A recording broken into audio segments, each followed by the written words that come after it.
Bonus time. It might not necessarily help with the video content itself, because that's a whole other thing. We're going to talk about that too. But it will help in terms of the amount of clicks that you're getting per impression. Sold on approval. On your videos. New bidder. Consider about your topics and how you're packing is you can be strategic about where you want the traffic to come from. So like I was talking about before, in terms of recommendation being the powerhouse when it comes to traffic, that's how you can grow your channel the fastest.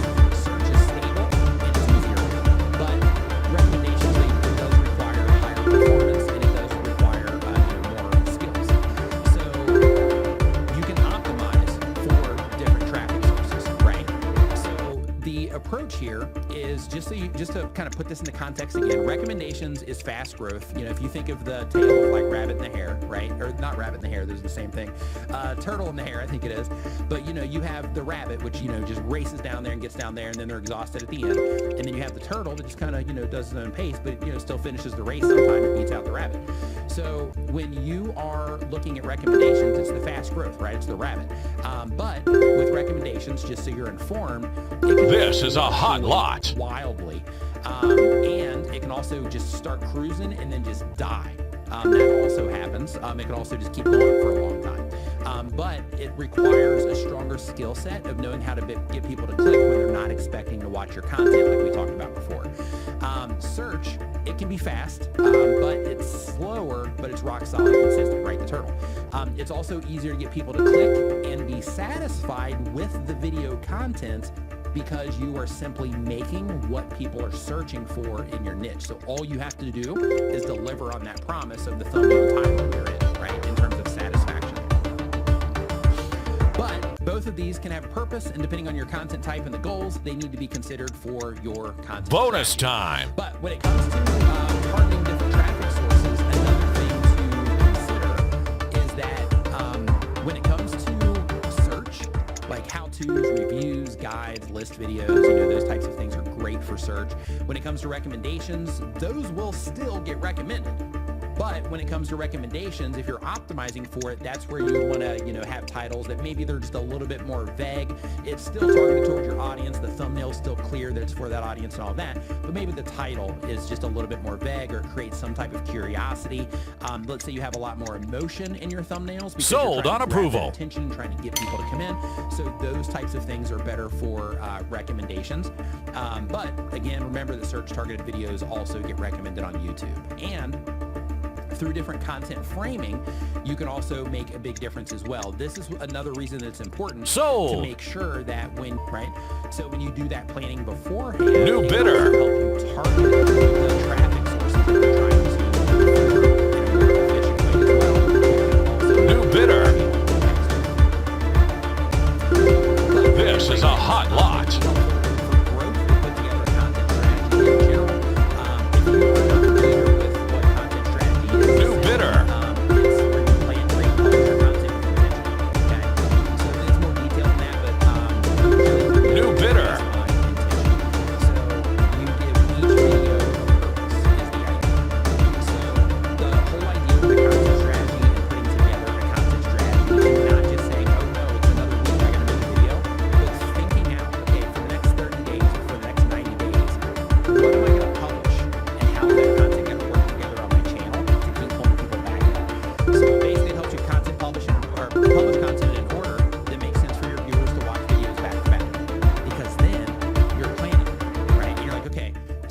If I'm going to publish this video on the bonus first time, then the second video that I'm going to publish next time, maybe it's going to be the perfect fit for the people that watch that video, or maybe it's going to be a perfect fit for another high-performing video on my channel right now that's also bringing in a lot of viewers.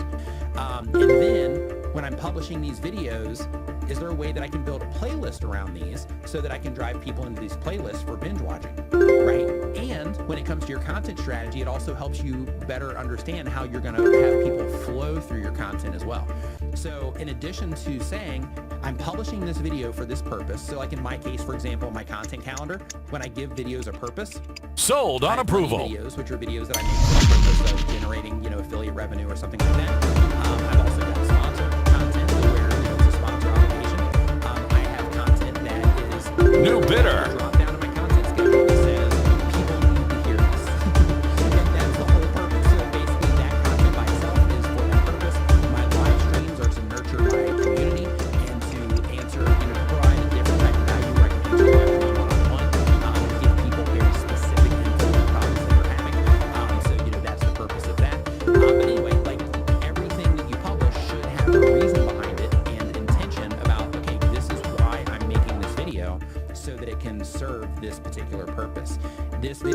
nurture my community. This video is to grow my subscriber count.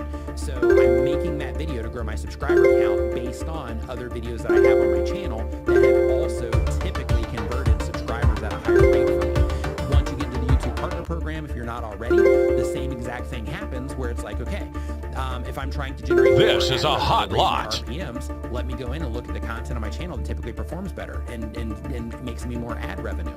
Then in that particular case, the purpose of some of those videos Bonus that we publish time. over that 90 days would be like, okay, I'm going to make these particular videos because they also typically drive me more ad revenue, or I'm going to make these videos because they typically drive me more affiliate revenue, or whatever the thing is. But the idea is Sold. to just have that intention to where you know that you're publishing videos for certain purposes. That also will help you when it comes to understanding video performance. Because if you're publishing a video just for the views, then in that particular case, you probably are, over time, are going to develop Sold on approval. content in your channel that you are going to understand, or you're going to know, okay, typically when I pull that lever and I make that type of content, people typically respond to it and I get a lot of views. You're going to know that. And then the content that has other purposes, you're New gonna know that bidder. too. And you're going to say, okay, well, when I publish this video, maybe it's not going to be great out of the gate, and I know that. That's fine. However, because I'm targeting it towards YouTube search, and this is going to be a popular thing people are going to be talking about for a long time. Sold this on video's gonna approval. drive side what formats that you publish. New bidder. when you publish them. So, for example, when you do live streaming, if you're live streaming, New bidder. This is a hot lot.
Bonus time. Then you're gonna work. So one of the things when it comes to being a content creator is it looks easy from the outside, right? It looks really easy from the outside. But once you actually get into it and you start doing it, I'm sure a lot of people here, and I'm sure you can resonate with this. But once you get in, you start doing it, you're like, wow, this is a lot harder than I thought. Right? This is tough. Sold on approval. And the way that you get over that is by developing New bidder. around it. So, start watching videos on editing. Start Start watching videos on communication. Start watching videos on presenting. Even if you're doing voiceovers, even if you're not on camera. Sold on approval. Content, you're not on camera. New bidder. Still watch videos on communication and presenting. They will help you massively, and they will help you be better. Watch videos on design. Watch videos that'll help you make better tutorials. Watch videos on processing imagery. Like, you take a photo, AI is going to help us with a lot of this stuff. New bidder. This is a hot lot. You take a photo. You can put up a photo that looks like garbage in your thumbnail, which kind of, represents the content in that way, and it creates the expectation from the outside. There's a good chance that it's going to be a garbage video behind that garbage photo that they're putting in the thumbnail. If you learn how to make the photos look better, new bidder. Then you're going to be able to, present everything you present in your thumbnails. It's going to look even better, and you're going to start to understand if you're watching videos on photography concepts and videography concepts and design concepts. Then you're going to start learning about, hey, when I'm making videos and I'm bonus in frame, time. and I'm in the middle and I have just a little bit of headspace, then it makes everything look good. But if I'm sitting down here, then everything's really weird and awkward. Or if I'm here, Sold. everything's weird and awkward. But if I come over to about here, New bidder. and I turn this way just a smidge, then it makes this a little bit more comfortable instead of being awkward, right? So you learn all of those things through developing the skills, right? So if you want to have a good channel, you need to make sure that you're studying your audience retention reports with every video you publish. New bidder. This is a hot lot.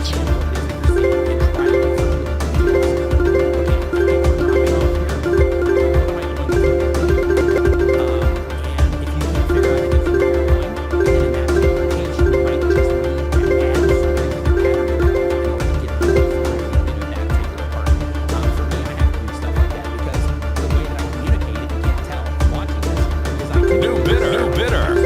Right, and I have very little space in my videos.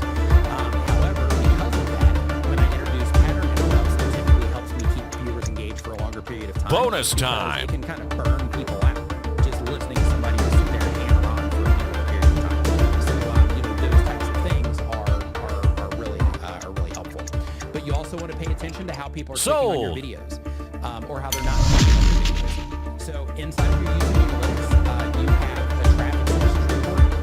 Never look at just that quick New bidder. click-through rate. So if you go to your quick stats, which is the default stats that you see, you're going to see an upside down triangle thing, a performance funnel is what they call that. But basically, it's going to show you your click-through rate there.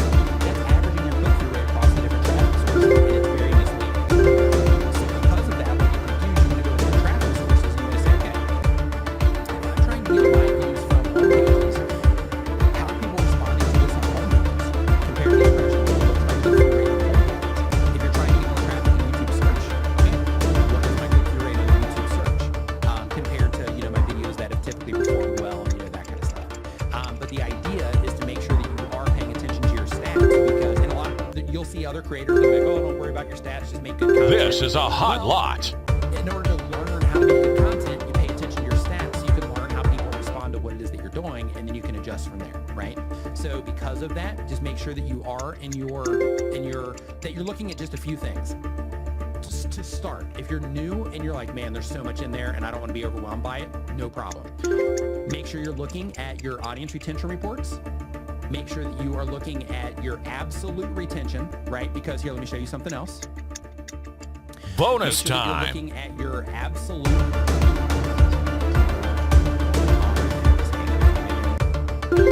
There we go. So what YouTube says, or what Google says, is that broadly speaking, relative watch time is more important for short videos, and absolute watch time is more important for longer videos. Okay. So when it comes to your videos, what you want to think about, and I'm just waiting for this thing to go away. There we go. So what you want to do is you look in your audience retention reports, and you want to try to get those New bidder. that are interacting with your content to watch for as long as you possibly can. And that is the key. If you're a gamer and you're like, man, this YouTube stuff is hard, it is, but just look at it like it's a game. And just like, okay, this is how people are responding. What do I have to do, right? In order to get to this next level here, in terms of my average view counts, what do I got to do? And then start studying your audience retention reports and start looking for those patterns that you look for, that you learn when you're playing games. You can do that, take that same exact approach.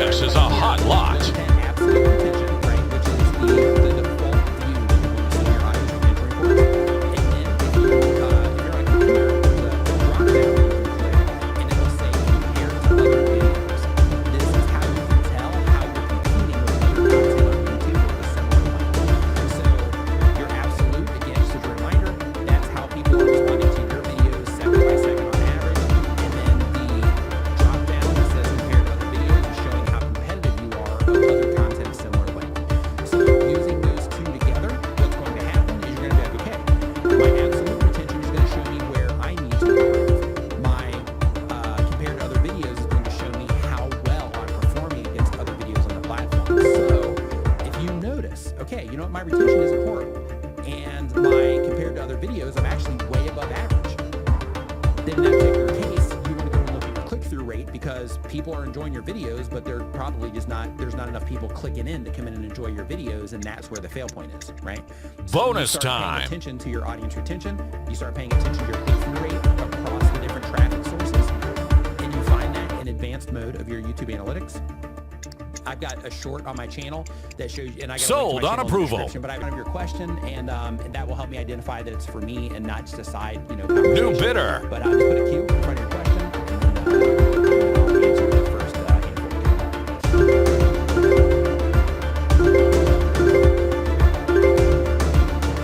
Okay, really quick. So Jim Reels says, can you show us how to find your audience? This is a hot lot. So there's two places. So if you're on a computer or a mobile device, you get to the same.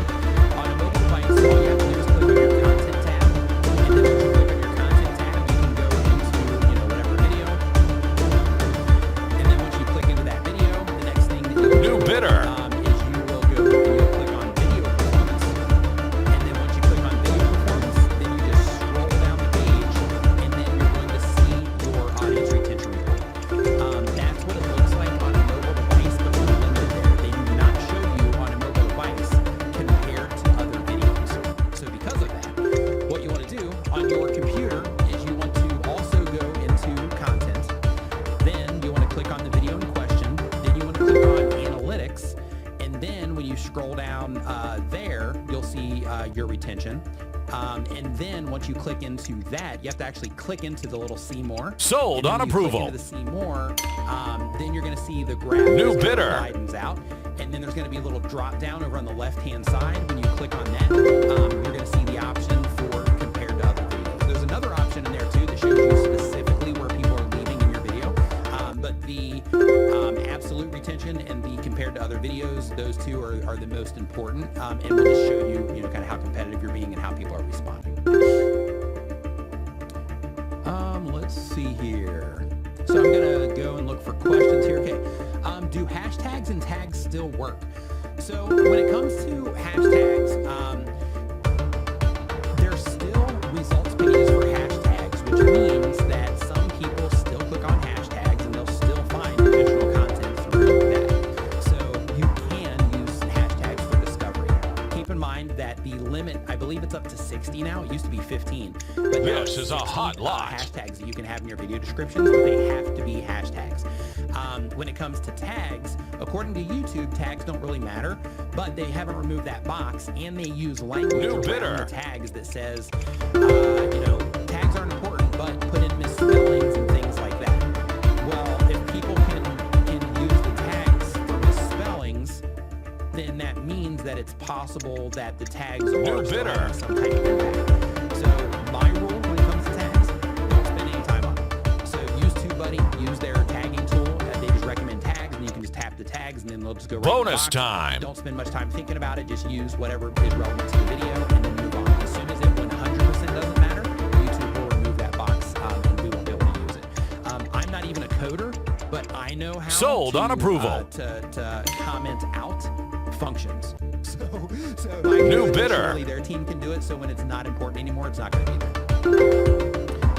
Icy Cole says, do you have any advice for standing out and making unique videos in a super popular niche like Minecraft, where most people are doing the same type of videos like 100 days? Yeah, like when you come Sold. into a niche that's in like that, so I'm not sure without doing the research of New the bidder. potential for those types of channels in terms of like how big can they get. I don't know what the biggest channel is that's doing that type of content, but if you have any channels in that space that are big, that tells you that it is something that people enjoy and that you can also entertain. So let's see here. Stanley says, what are the odds that we can talk to YouTube about adding traffic sources option to their upcoming A/B testing tool? Yeah, that would be great. That would be absolutely great. So I have access to the A/B testing tool, and it's it's pretty sweet. I actually didn't use it on the video that I published today. That particular video, I'm going for search for that one, so it's underperforming right now. But I'm just trying to make that one just crystal clear from the outside because YouTube is slowly letting more people in. This is a hot lot. More of a positioning thing. We'll see how it does over time. But that was just like how to, like things to keep in mind if you're going to be using Brain Connect. But yeah, I wish that they would show us that type of information. But one thing I can say, Stanley, that's really cool about TubeBuddy is the path that I'm recommending is if you're just targeting recommendations, once you get YouTube's A/B testing tool, then just use YouTube's. But if you're somebody that's being more strategic and you're like, hey, I'm trying to target YouTube search with my content so I can get those long-term gains and that stable traffic, then use YouTube's first. And then that will get you through, the initial recommendation response, and then use TubeBuddy to A/B test against that recommendation thumbnail that was the winner there, and see inside of TubeBuddy, because TubeBuddy shows the traffic sources, and then that would show you inside of TubeBuddy which one performed better in search, so that you can make sure that the thumbnail that you're making is going to perform well in recommendations, plus it's going to perform well in search as well for those of you that are being more strategic. What would be the best strategy for video podcasts, says J.L. Bumbly, the anti-guru. So when it comes to podcasts, of course, you want to make sure that you're always optimizing for topics, not for guests. One thing that podcast channels mess up a lot is they will optimize around the guest. If the guest is super famous, it's great. But if it's somebody that is just kind of like a little bit known, optimizing for that person means that you're making the qualifier for that video to be interesting, that people have to know that person. However, when you optimize around the topic, there's tons of people that are interested in all kinds of different topics. So because of that, when you optimize around the topic, you'll get a better response and less. New bidder. When it comes to the strategy for publishing the content, of course, it's going to depend on the cadence that you are putting the content out. But I would definitely also be making shorter clips for the podcast. There's actually a tool called Opus Clip right now that is amazing. So basically what you can do is, I made a video on my channel about it, but what you can do with Opus Clip is you can take one podcast, take the URL of the YouTube video, you just upload the video directly, but you take the URL.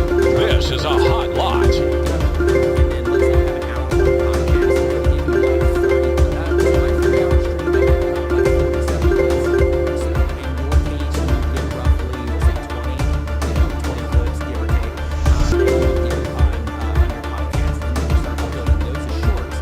And they also have the option to make 16:9 content that they're testing right now. As soon as that rolls out, then what you'll be able to do there is that same thing, but then you'll also get shorter videos. So you'll get like a 3-minute video, a 5-minute video. You'll also start publishing those as well. So the idea here is that you have a podcast and then a guest. It's like most podcasts, where it's like 30 minutes to an hour. And because of that, you have this expectation, right? To where it's like, okay, if I'm going to click on this, I've never heard of this podcast, I've never seen this person, I don't know anything about any people in this podcast, but they're expecting me to listen to this for an hour, right? On YouTube, that's a big ask, right? If they're listening through, one of the podcast platforms, it's a little bit different. Bonus Because, time. in addition to that, as a user of the podcast platform, when it comes to YouTube, it's a little bit of a different ask. So when you have your long podcasts, if you make shorts that are, just doing clips from your podcast for the people to find those interesting, and you Sold can on use Opus approval. Clip for that. Then in that particular case, you're also making more easily consumed content so that people don't have, so you're not asking as much in terms of people's time, and they can test the waters and be like, oh, hey, are they funny? Are they interesting? Are the things Sold that they're on talking about approval. things that I'm into, that kind of stuff? This is a little bit less of an ask. So because of that, if you're going to do a podcast, I would be flooding YouTube Shorts using Opus Clip. It burns captions on there and everything. It's awesome. But I would be using Opus Clip to flood YouTube Shorts, and I would also be making Sold on content approval. that yes, you can fit everything in, but if you New bidder. after something that is super important to you, and this is for RIA and US, if it's super important to you, you're like, we are wanting to take this seriously, and we're wanting to take advantage of this, content thing, this YouTube thing, this content creator thing.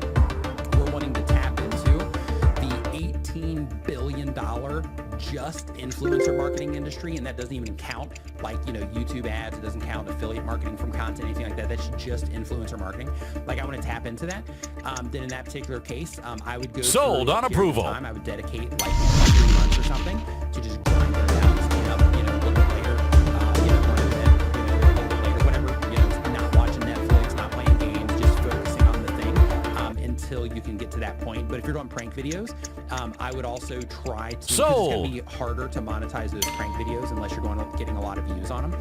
So because of that, I would either double down on making a lot of content so that I could quickly learn through studying my New videos, bidder. the things that you need to improve on in the videos in order to get better results so you can get those bigger view counts. I would also do like shorts like crazy on pranks. But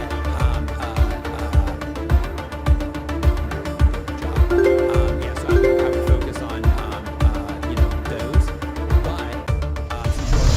But if you're making other type of content, I'd be like, yeah, I would try to find recurring things that you can promote as an affiliate, and then just go be aggressive on those, and that would build up quickly, and that would allow you to, that would be your escape, that would be your parachute. You pull that, and then bam, now you can go full time into content. But with what it is that you're making, it's a little bit more difficult to monetize. Advice for getting 4,000 hours of watch time. I'm almost halfway there and finding it harder than getting subs. Yeah. So when it comes to watch time, that's going to come down to This is a hot lot. watching your content for a longer period of time. So make sure that people are getting pretty far in your videos. In addition to that, live streaming can help. If you have any type of community that you think would come in and participate in your live stream, you can get a staggering amount of watch time from live streams, but you have to leave them public on the channel.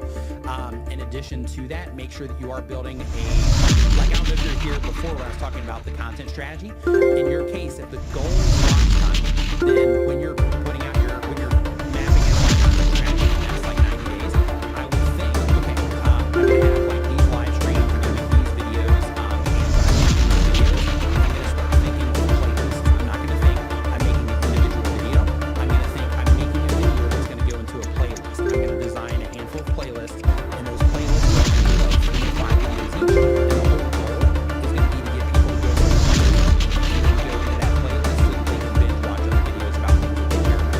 And then by doing that, also making sure that you are linking that playlist in your pinned comments, making sure that you're linking that playlist in your descriptions as well. Maybe even putting it in a card towards the end of your videos. If you go into your audience retention, you notice that you have like a drop off. Put your card into that playlist. Drop off this some people over in that playlist as well. Basically, the whole idea is to build playlists out so that you can create binge watching sessions and do live streams, but basically mapping it out and making it easy through using YouTube's features to add links to those different playlists that you're building out so that you can intentionally make it easy for people to find more of the content that they want to watch. Let's see here. What if you don't want to post on YouTube? It's fine. It's not for everybody. It's hard. A lot of people, they'll start and they come in, they're super inspired, but then they realize that it's actual work, and that walk people away. So it's not for everybody. You gotta be like, if you're gonna do this for a long period of time, or if you're gonna go all in on it, like if you're gonna go high risk like that, it's certain types of people that do that. Let's see here. So, and it's okay if you're not one of those types of people. So the Bunbury Anti-Guru says, does using pronouns in your channel help? No, it doesn't matter. Chrono24 says, is quality or quantity more important when planning content output? I actually talked about this at the beginning of the stream today, so I recommend you watch that part. But in a nutshell, you want to think of quality, because the way things work now on YouTube is you can upload 1,000 videos, but if they're not quality in the eyes of the viewers, in terms of people are coming in and enjoying that content enough, that will cause YouTube to recommend it to where it's not competitive. If you're publishing content that's not competitive, it doesn't matter how much you publish, it's still not going to be competitive. You're still not going to get recommended. However, if you focus on quality in terms of the viewer experience, I don't mean quality in terms of technical quality, in terms of like having nice videos and stuff.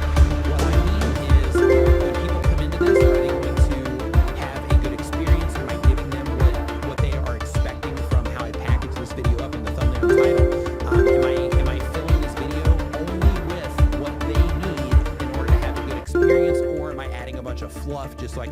watch time and stuff. Like you want to make sure that you're designing everything around creating a good experience for the viewers. Bonus when time. You do that, then that's where quality starts kicking in. So quality in terms of it being defined by the viewers, the reason for that is like you'll see videos on YouTube where you're like, this video's garbage. Sold like, on looks approval. like crap. Because of what happened during 2020, I was like, are my priorities straight? New bidder. Like, you know what? I'm actually gonna start changing how I operate now. I'm getting ready to ramp everything back up again because I'm getting ready to cross 900,000 subscribers and do a push for 1 million. So I'm gonna ramp everything back up again. But since 2020 hit though, I've just done a big mental recalibration on like what is important to me and understand why I do different things that I do and that sort of thing. But when it comes to you, when it comes to being consistent, you gotta just make it. You gotta make it. So the best thing that you can do if you want to be consistent, you want to do this for a long time, is learn how New to bidder. build the process. Of This is a video hot ideas, lot. content, and publishing that content. Build that into your lifestyle so that right, just like your job, right? That at a certain time every day you got to show up at this place, right? And then you're going to be there for a certain amount of time, and then maybe they'll let you off the chain to go grab some food, and then they'll yank you back in.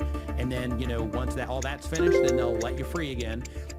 And then, that's your schedule. You know that's going to happen, and you show up every day, no matter what. Even if you're like, I don't feel great today, you still go, right? So when it comes to YouTube, if you want to be consistent, you have to have that same type of Bonus consistency, time. by adding that same importance to it. So if you're trying to do something cool with your channel, you're trying to make an impact of some kind, you're trying to grow your brand, you're trying to go full time and transition from whatever it is that you're doing into being a content creator, then in that particular case, like you have to make it a priority. If that means that sometimes you're not watching movies, sometimes you're not watching Netflix or playing games, or some of the nights where you would normally go out, you're going to stay in and do this instead, like whatever.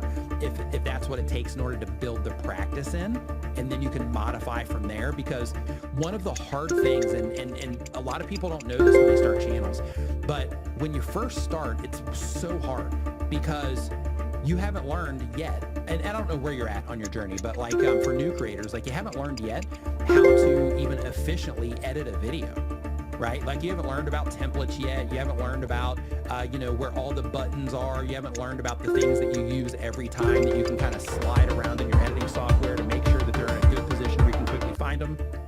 You might not even know that tools exist, like this keyboard, for example, that has shortcuts written on it. So if you're editing something, you can just click on those, you can just click on you can look at the keyboard and you can, use that to make sure that you're hitting the right buttons. You don't know tools like TubeBuddy exist that help you with stuff. Like you are, just kind of fresh into it. And because of that, everything moves really slow because you're learning how to do it. But then if you can walk through that fire and you can see it through, even if it, kind of sucks, if you can get through the other side Sold. of that, then you work more efficiently as long as you're being intentional. New bidder. How can I do this more efficiently? Then, you'll work more efficiently, more faster, you'll edit instead of just doing a bunch of stuff, and then you'll like have this together. You'll be like, okay, I'm gonna record this because this is a successful video, then I'm gonna record this because this is a successful video, and so on. And you learn all of those things that really help you. New bidder.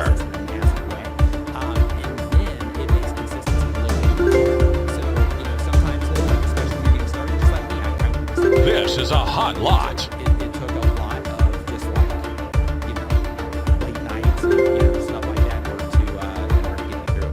But one thing that can also be important is making sure that the content that you're making is also comfortable for your lifestyle. So some content Bonus takes time. 3 weeks to make if you don't have a lot of time to put into it. Some content you can do it in an afternoon. So just making sure that you are making the right content that also fits into your lifestyle so that you can make sure that you can consistently do it for a long period of time. Sold.